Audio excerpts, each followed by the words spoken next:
नमस्कार मित्रों, स्वागत है आपका मेरे इस YouTube चैनल मोहित यादव एजुकेशन पर। इस चैनल पर मैं आज को आपको बताने जा रहा हूँ यूपी आरओएनएल एई के बारे में। जैसा कि आप जानते हैं कि यूपी आरओएनएल एई की वैकेंसियाँ आ चुकी हैं और उसमें लगातार फॉर्म अप्लाई किए जा रहे हैं। यदि आपने अभी तक फॉर्म अप्लाई कर दिया तो ठीक है, यदि नहीं अप्लाई किया तो शीघ्र अप्लाई कर दें, क्योंकि इसकी अप्लाई करने की लास्ट डेट 14 जून है। 14 जून तक ही आप इसके लिए रजिस्ट्रेशन कर सकते हैं। उसके बाद आप फीस पेमेंट की जो लास्ट डेट है वो 23 जून तक है, तो उसके अनुसार आप एक्सटेंड कर सकते हैं। लेकिन आपको सबसे पहले रजिस्ट्रेशन करना आवश्यक है, जिसकी लास्ट तारीख 14 जून है, तो उसके हिसाब से आप काम कर लीजिए।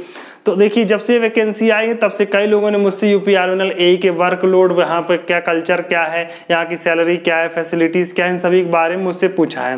तो इस वीडियो में मैं आपको बताऊंगा उन्हीं सब चीज़ों के बारे में। तो इस वीडियो में जो मैं आपको बताऊंगा वो देख लीजिए मैं क्या क्या बताने जा रहा हूँ। इस वीडियो में आपको सबसे पहले सैलरी बताऊँगा। इसके बाद यहाँ पर जो बॉन्ड पेपर है उसमें आपने देखा होगा जो नोटिफिकेशन निकला है, उस नोटिफिकेशन में जिस बॉन्ड पेपर के बारे में बात की गई है उसके क्या रूल्स हैं, क्या रेगुलेशन, उसके बारे में आपको बताऊंगा। और तीसरा जो मैं बताऊंगा वो है वर्क प्लेस और वर्कलोड, यहाँ पे कहाँ कहाँ आपको पोस्टिंग मिल सकती है और आपको यहाँ पे क्या क्या काम करना पड़ेगा। उसके अलावा यहाँ प्रमोशन किस प्रकार से है, एकोमोडेशन क्या मिलेगा आपको रहने के लिए, ट्रेनिंग किस प्रकार से होगी और मेडिकल फैसिलिटीज़ क्या है। तो एक एक करके मैं आपको सबके बारे में बता रहा हूँ। तो सबसे पहले मैं आपको यहाँ की सैलरी स्ट्रक्चर के बारे में बता देता हूँ। तो जब आप उत्पादन निगम में ज्वाइन करेंगे एज एन एई अथवा सहायक अभियंता के पद पर ज्वाइन करते हैं, तो आपको जो सबसे पहला बेसिक मिलता है वो बेसिक आपको 59,500 का मिलता है। सामान्यतः ये जो देखिए, सबसे पहले जान लीजिए कि जो सहायक अभियंता की पोस्ट है 5400 ग्रेड पे की है। अगर 5400 ग्रेड पे आप ज्वाइन करते हैं तो आपको जो बेसिक मिलता है इतना नहीं मिलता। क्यों नहीं मिलता? अदर डिपार्टमेंट में इसलिए नहीं मिलता क्योंकि यहाँ पे जो मिलता है आपको बेसिक वो 2 इंक्रीमेंट के बाद मिलता है, और जबकि अदर डिपार्टमेंट 2 इंक्रीमेंट कम मिलता है। इसलिए जब आप यहाँ ज्वाइन करें तो 5400 ग्रेड पे के सापेक्ष जो पहला बेसिक है उसकी अपेक्षा आपको 2 इंक्रीमेंट ज्यादा मिलेंगे। तो यहाँ पे जो आपको बेसिक मिलेगा वो लगभग 59,500 मिलेगा। इसके अलावा जो दूसरी आपको सैलरी में ऐड होकर मिलेगा वो है डी से कहते हैं डियरनल अलाउंस या महंगाई भत्ता। वर्तमान समय में यह 31% है, आपके बेसिक का 31%। सरकार द्वारा समय समय पर इसे रिवाइज किया जाता है, हर 6 महीने बाद इसको बढ़ाया जाता है। ठीक, तो जब इसका ऑर्डर अभी नहीं आया, 34% हो जाने की संभावना है, तो वो 31% डीए मान लीजिए इसमें अभी के हिसाब से हमने जोड़ दिया तो लगभग 18,445 रुपया हो गया। इसके अलावा आपको मिलता है साइट कंपनसेटरी अलाउंस SCA, ये 1,000 रुपये मिलता है। ये अलग अलग साइट पर अलग अलग होता है, मतलब जैसे जिस प्लांट में आपकी पोस्टिंग हो उसके हिसाब से होगा, लेकिन इसकी जो मैक्सिमम वैल्यू हो सकती है वो 1,000 ही होती है। इससे ज़्यादा आपको इससे अधिक SCA नहीं मिल सकता। दूसरा बस O&M, तो यहाँ पर O&M अलाउंस जो है वो 200 रुपया है। शिफ्ट अलाउंस, यदि आप शिफ्ट में ड्यूटी करेंगे तब उस स्थिति में आपको 2700 रुपये का शिफ्ट अलाउंस भी मिलेगा। यदि आप शिफ्ट में जॉब नहीं कर रहे हैं, आप जनरल ड्यूटी कर रहे हैं, तब आपको शिफ्ट अलाउंस में नहीं मिलेगा। इसके अलावा मिलेगा टेक्निकल अलाउंस 450 रुपया। यदि हम इन सबको जोड़ दें तो आप पाएंगे तो कि आपकी जो ग्रॉस सैलरी है वो लगभग 82,295 के आसपास हो जाती है। देखिए 82,295, अगर ये 2700 सिर्फ उन्हीं को मिलता है जो शिफ्ट अलाउंस है। इसी प्रकार ठीक, जब आप नए आएंगे तो आपको टेक्निकल अलाउंस और O&M अलाउंस नहीं मिल रहा होगा, ये बाद में ऑर्डर होकर साथ में आपको ऐड हो जाता है, लेकिन मिलता जरूर है। तो मोटा मोटा आप मान सकते हैं कि आपकी ग्रॉस सैलरी इसी के आसपास बनेगी। अब इस ग्रॉस सैलरी में डिडक्शंस क्या क्या होते हैं, तो सबसे पहले जो डिडक्शन होता है वो CPF का होता है। ये CPF कितना कटता है, इसे कहते हैं कॉन्ट्रीब्यूटरी प्रोविडेंट फंड। ठीक, तो इसमें क्या है, आपका 10% बेसिक और DA इन दोनों का लगभग 10% आपका CPF में चला जाता है। तो अगर हम इन दोनों को जोड़ 10% निकाले तो लगभग इतना 7,795 निकलेगा। ठीक, अगर आपका DA चेंज है तो उसके हिसाब से आपका CPF का डिडक्शन भी बढ़ जाएगा। इसके अलावा फिर इनकम टैक्स कटता है। इनकम टैक्स आपकी सैलरी के हिसाब से आप कटवा सकते हैं। मान लीजिए मोटा मोटा 5,000 रुपए कट रहा है, तो ये हम मान के चल रहे हैं। इसके अलावा देखिए आपका जो कटता है इलेक्ट्रिकल चार्जेस कटता है। आप जिस क्वार्टर रहते हैं उसका चार्जेस इलेक्ट्रिकल का 1,070 रुपए है, मात्र 1,070 रुपए। इसमें आप चाहे जितनी बिजली जलाएं आपके अपने क्वार्टर पे, उसका चार्ज क्या है, सिर्फ और सिर्फ 1,070 रुपए में इसमें। ठीक, तो फिर आप मतलब सीधे सीधे समझिए कि आपको अपने क्वार्टर के बिल का एक फिक्स चार्ज देना है 1,070 रुपए, यदि आप क्वार्टर लिए हुए हैं तो।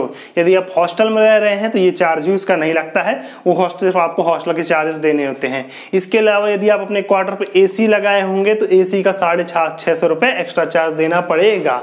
यदि AC लगाएंगे, यदि नहीं लगाएंगे तो ये चार्ज भी आपको नहीं देना पड़ेगा। तो मान लीजिए आपने AC लगा रखा है, जो कि आजकल की एक ज़रूरत हो गई है, तो लगभग सभी लोग लगवा लेते हैं। तो आपका जो टोटल डिडक्शन है इन सभी को मिला करके लगभग 14,515 रुपए आ रहा है। ठीक, तो इसको अगर हम ग्रॉस सैलरी में से घटा दें तो आपको जो नेट सैलरी लगभग 67,780 रुपए बनेगी। ये आपकी इन हैंड सैलरी हो जाएगी।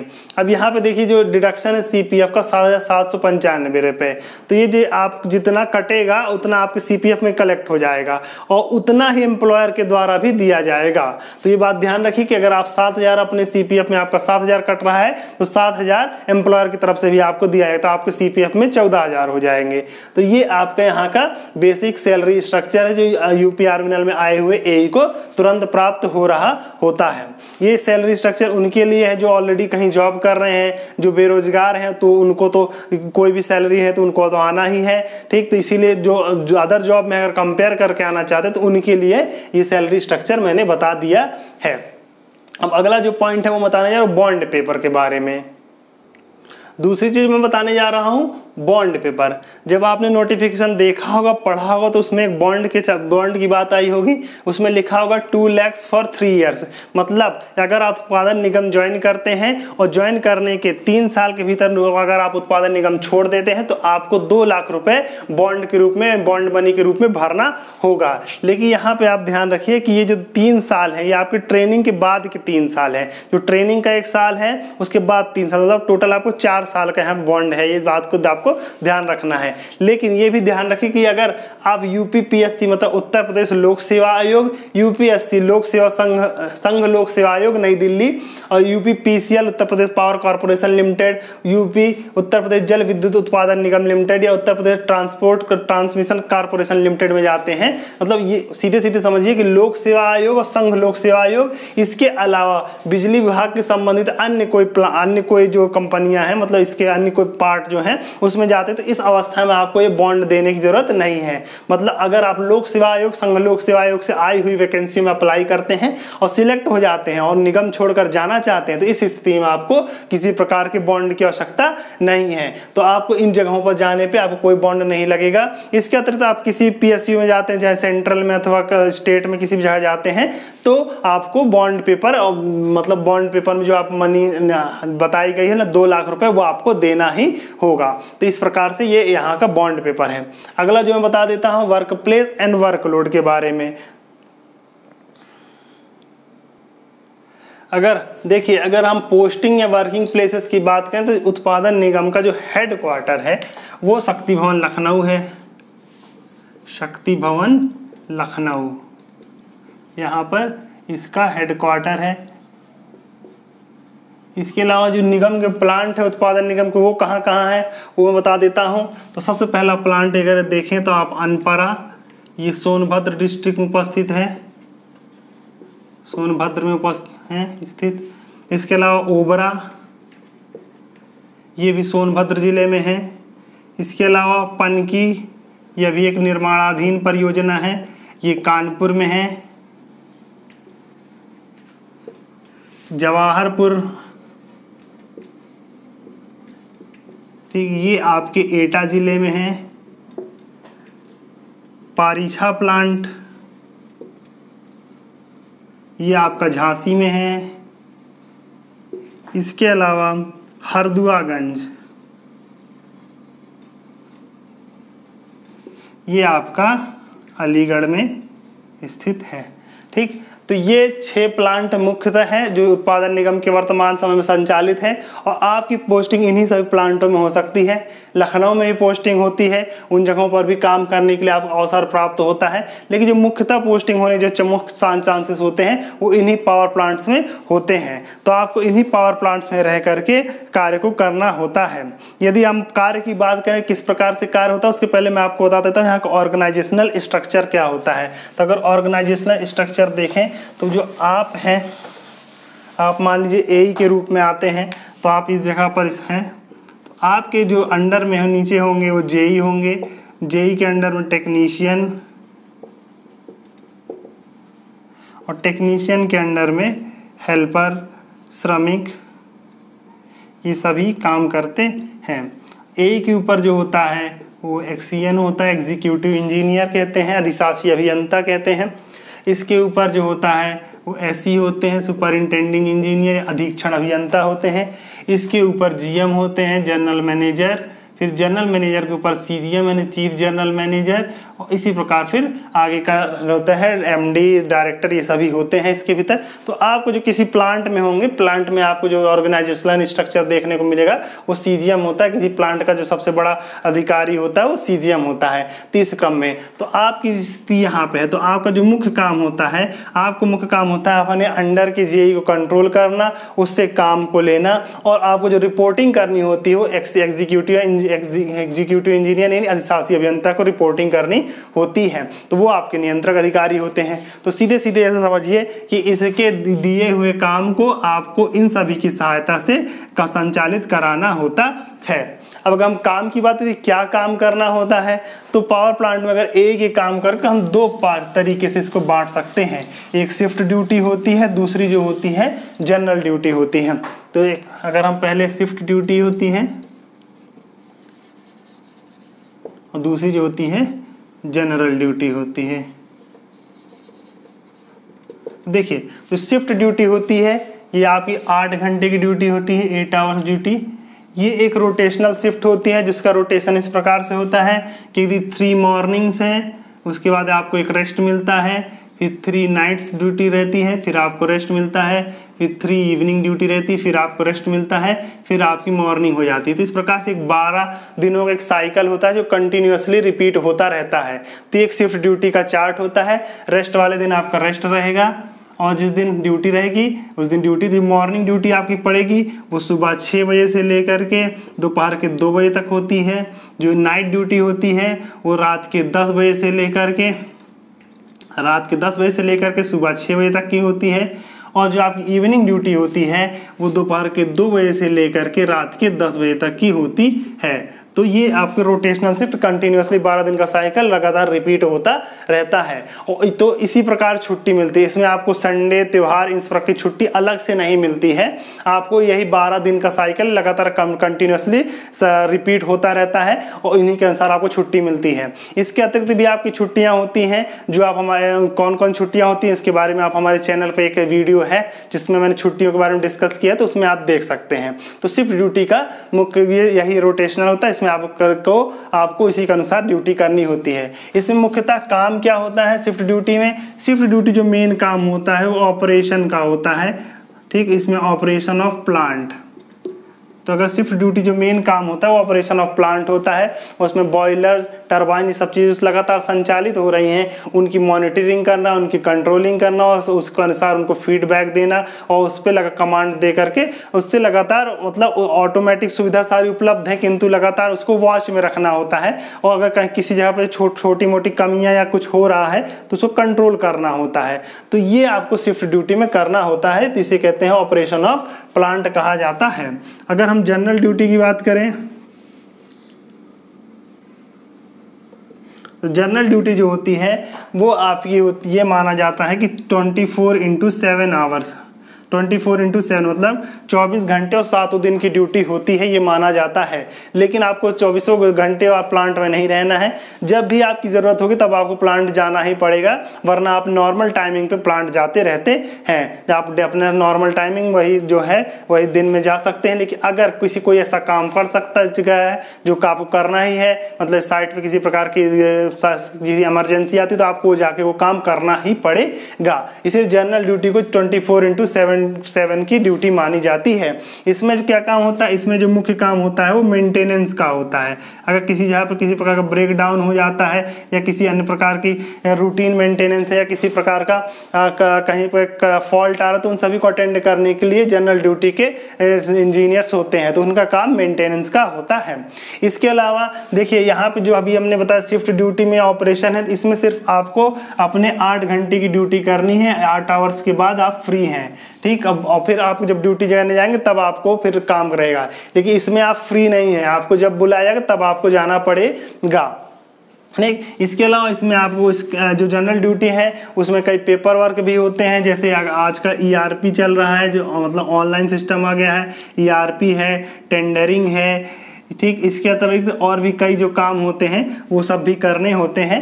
तो सीधे सीधे आपको सारे पेपर वर्क भी इसमें इंक्लूड होते हैं, आपके वर्क में ही इंक्लूड होते हैं। तो जो जनरल ड्यूटी है उसमें आपको इस प्रकार के काम को करना होता है।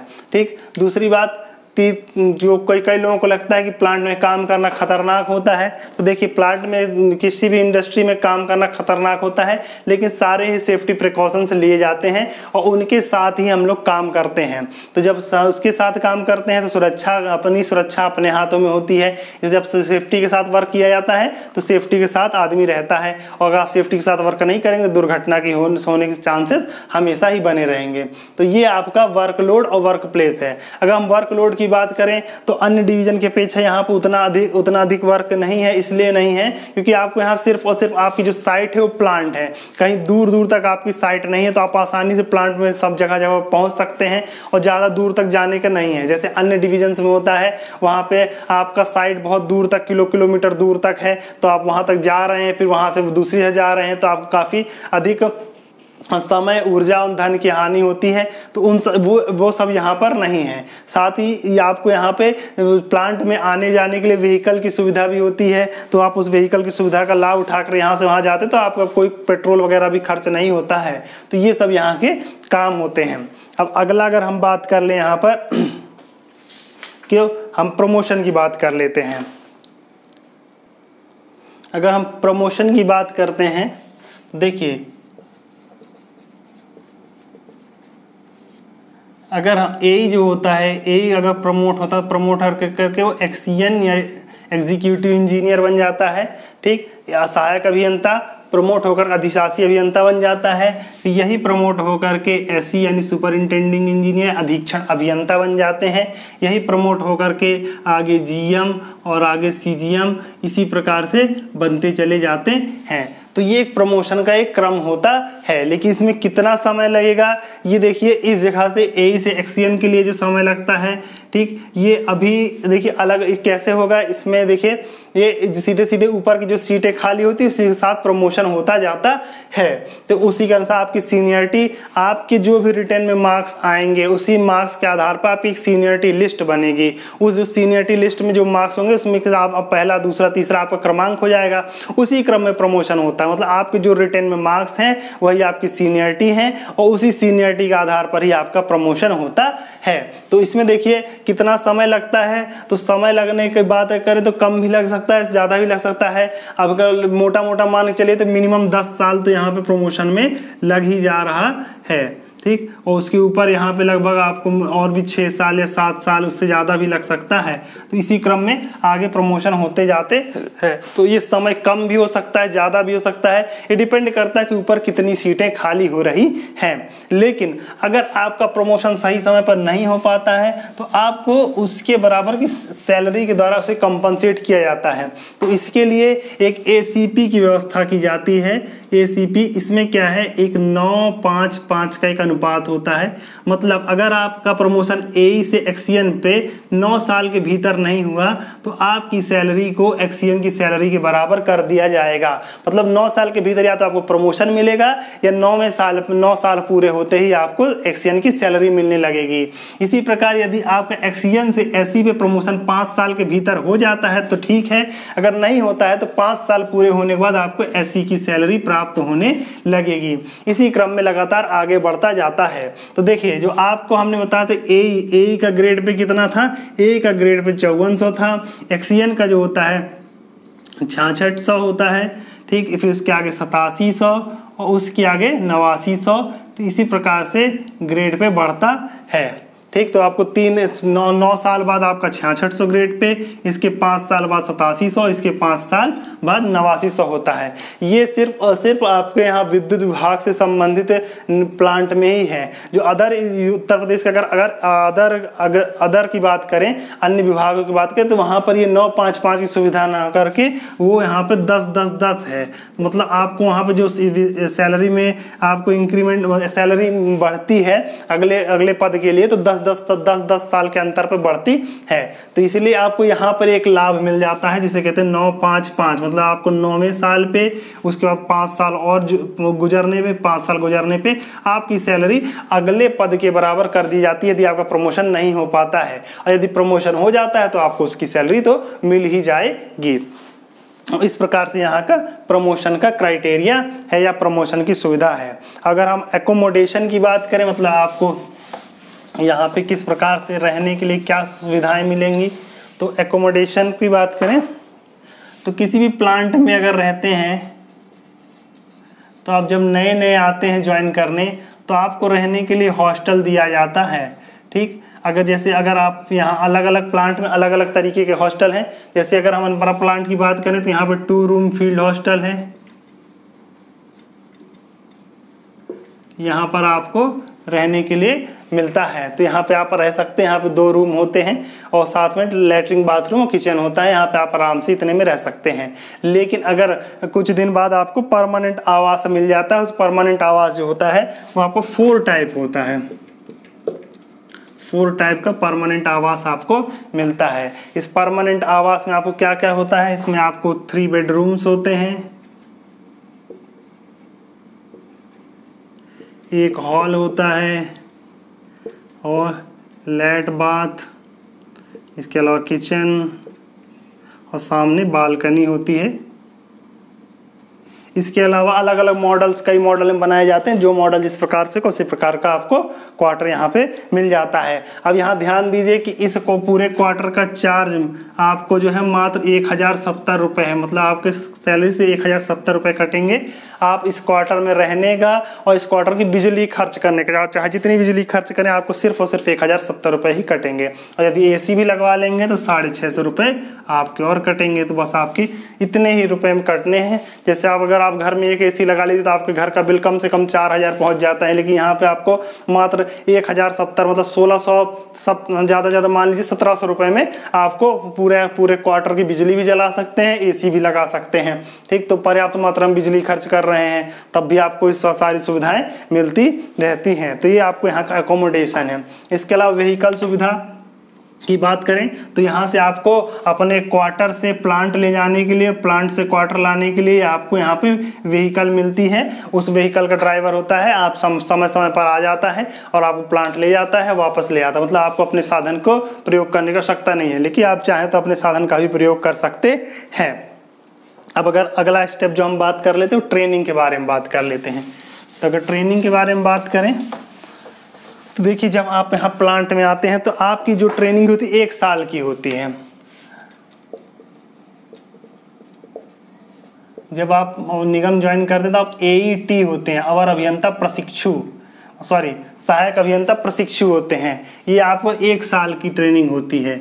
लेकिन अब देखिए इस 1 साल की ट्रेनिंग कैसे होगी, जैसे आपका निगम में सिलेक्शन होगा या अगर ज्वाइनिंग हो तो किसी न किसी प्लांट पे होगी, तो उस प्लांट पे जाकर आप ज्वाइन कर लेंगे। और इस 1 साल के भीतर आपको 90 दिन, इस 1 साल के भीतर के अंदर ही, अलग से नहीं, इस 90 डेज के लिए आपको NPTI में भेजा जाएगा। NPTI NTPC के पावर इंस्टीट्यूट्स होते हैं जहाँ पे आपको ट्रेनिंग की जाती है, टेक्निकल ट्रेनिंग। मतलब प्लांट से 90 डेज की ट्रेनिंग आपको NPTI में दी जाती है। किसी भी NPTI में दी जा सकती है। ऑल इंडिया ढेर सारे NPTI NTPC के। ठीक, इसके अलावा फिर आपको 30 डेज की ट्रेनिंग आपको लखनऊ में ट्रेनिंग सेंटर है, UPPCL का है, हम मतलब सभी का कॉमन ही है, मान लीजिए वहाँ पे दी जाती है। यहाँ पे आपको अकाउंटेंसी की ट्रेनिंग दी जाती है।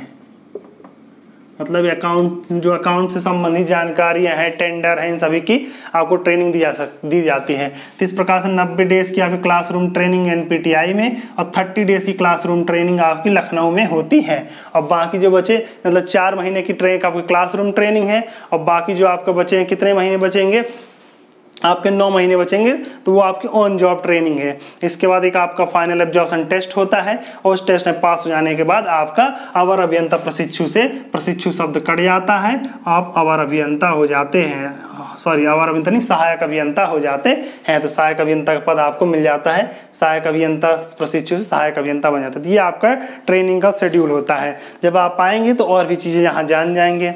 अब जो एक चीज़ और पूछी जा रही है वो पूछी जा रही है मेडिकल फैसिलिटीज़ के बारे में। तो मेडिकल फैसिलिटीज़ अगर हम बात करें तो मेडिकल फैसिलिटीज़ में सबसे पहले जितने भी प्लांट हैं उन सभी प्लांट का खुद का एक हॉस्पिटल है। जितने भी प्लांट हैं उन सभी प्लांट में एक खुद के प्रोजेक्ट हॉस्पिटल होते हैं, जहां से आपको छोटी छोटी बीमारियों के लिए दवाएं मिल जाती हैं, या छोटे मोटे डॉक्टरों को वहाँ पे डॉक्टर्स होते हैं, उनको आप दिखा सकते हैं, अपनी दवाओं का इलाज ले सकते हैं। लेकिन अगर आप कोई बड़ी बीमारी हो जाती है, आप कोई गंभीर बीमारी जिसका इलाज वहाँ पर उपलब्ध नहीं है, तो इस स्थिति में कुछ एफिलिएटेड हॉस्पिटल्स हैं, इन हॉस्पिटल्स में भी आप अपना इलाज करा सकते हैं, और उस पर जो आपका खर्च हुआ है उसको आप रिम्बर्समेंट करा सकते हैं, उसको आप रिम्बर्समेंट उसका करा सकते हैं। तो इस प्रकार जो भी आपने खर्च किया है वो आपको मिल जाता है। लेकिन अगर आपको काफ़ी गंभीर बीमारी हुई, जैसे हार्ट की या किडनी की, ठीक, या फिर आपको कैंसर है, तीन अवस्था में आपके पास इतना पैसा या इतनी धनराशि नहीं होती कि आप उसको खर्च करके अपना इलाज करा सकें, बाद में उसको आप रिम्बर्स करें। तो इन सभी सुविधाओं के लिए यहाँ पर इसके लिए कैशलेस की सुविधा दी गई है। तो आप कैशलेस सुविधा का लाभ उठा सकते हैं और उसके द्वारा अपना इलाज करा सकते हैं। इसमें सिर्फ एक अथॉरिटी लेटर बनाया जाता है और हॉस्पिटल को भेज दिया जाता है। हॉस्पिटल आपसे किसी प्रकार के चार्ज वसूल नहीं करता है। तो ये थी लगभग उत्पादन निगम में एई से संबंधित जानकारी। आशा करता हूँ आपको अधिकतर जानकारियाँ समझ में आ गई होंगी। फिर भी यदि आपको किसी प्रकार का डाउट है या आप कोई प्रश्न पूछना चाहते हैं तो नीचे कमेंट बॉक्स में कमेंट करके पूछ सकते हैं। मैं आपके सारे सवालों का जवाब दूंगा। आप चाहें तो टेलीग्राम पे मेरा टेलीग्राम चैनल भी ज्वाइन कर सकते हैं। इसके अतिरिक्त मेरे चैनल पे आपको उत्पादन निगम में किस प्रकार की छुट्टियां मिलती हैं, सरकारी कर्मचारियों को किस प्रकार की छुट्टियां मिलती हैं, और भी कई प्रकार की जानकारियां देखना चाहे तो हमारे वीडियोस देख सकते हैं। तब तक के लिए फिर मिलेंगे आपसे नए वीडियोस। तब तक आप खुश रहें, मस्त रहें, तैयारी जारी रखें, क्योंकि सफलता उन्हीं को मिलती है जिनके सपनों में जान होती है। पंखों से कुछ नहीं होता, हौसलों से उड़ान होती है। और मैं हमेशा कहता हूं कि कोई भी लक्ष्य बड़ा नहीं, हारा वही जो लड़ा रही। आप तैयारी करते रहें, आपकी सफलता निश्चित होगी। तो फिर मिलेंगे आपसे, तब तक के लिए धन्यवाद।